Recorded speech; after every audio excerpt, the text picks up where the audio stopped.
And there is no end in sight yet. As of last week, more than 20% of China's population was under some form of pandemic restrictions. That is about 300 million people. But one city is considering opening up to the world, Hong Kong. The officials of Hong Kong could relax the travel restrictions. It is a move out of necessity. Before the pandemic, the city was a financial hub for China. The reopening is a bid to revive Hong Kong.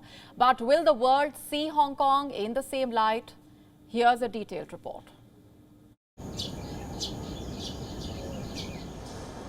The city of Hong Kong. It has now become a symbol of the many contradictions that exist within the Chinese system. After a deadly wave of COVID-19 cases earlier this year, Hong Kong is finally opening up again. If reports are to be believed, the city will remove various hurdles for travelers. The mandatory 3-day hotel quarantine could be scrapped. Those flying in won't need to undergo PCR tests before they board their flights. Instead of a quarantine, travelers might be required to undergo self-monitoring for 7 days. So while mainland China is still struggling with zero COVID, Hong Kong is gearing up to end its global isolation. A formal announcement is awaited, but Beijing has already given the green light. The SAR government will also coordinate the epidemic prevention and control along with economic and social development according to the changes in the global and Hong Kong epidemic situation and the actual situation of Hong Kong, and adjust and optimize Hong Kong's epidemic prevention and control measures according to the situation. From my own point of view, the adjustments made by the SAR government are understandable and there is no need for overinterpretation. These changes are just the beginning. Later this year, Hong Kong plans to host a series of international events. There are several banking and financial summits planned. The city also plans to host the iconic Rugby Sevens tournament. These events will mark the return of Hong Kong to the international stage. But Chinese officials don't see it that way. They believe the city still remains a shining example of China's one country, two systems model.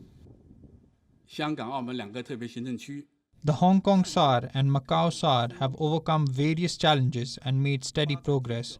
In terms of Hong Kong, its status as international finance, shipping, trading and aviation centers has been consolidated. The development of International Innovation and Technology Center, the Asia-Pacific International Law and Dispute Settlement Services Center, the Regional IP Trading Center and the Cultural and Art Exchanges Center have all made smooth progress. But it is progress of a different kind that has caught the world's eye. During the pandemic, the Chinese state's grip on the city has tightened. A national security law has completely crushed Hong Kong's pro-democracy movement. Since it was passed in 2020, over 200 people have been arrested. Many of them were pro-democracy campaigners. There has been a mass exodus from the city. By June this year, over 120,000 residents had left Hong Kong.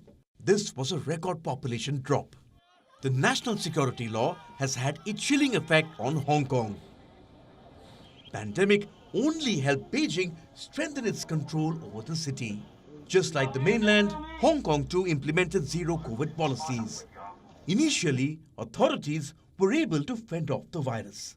But this year, the Omicron wave led to chaos. The outbreak in March came as a brutal shock for the people. At its peak, the city was recording the highest death rate in the world. Hospitals were overflowing with patients.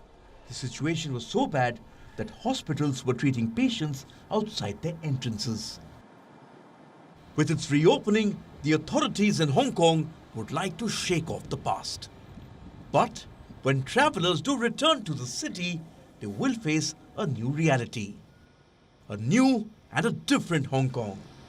One that has been forced to give up on its free spirit. WION now available in your country. Download the app now. Get all the news on the move.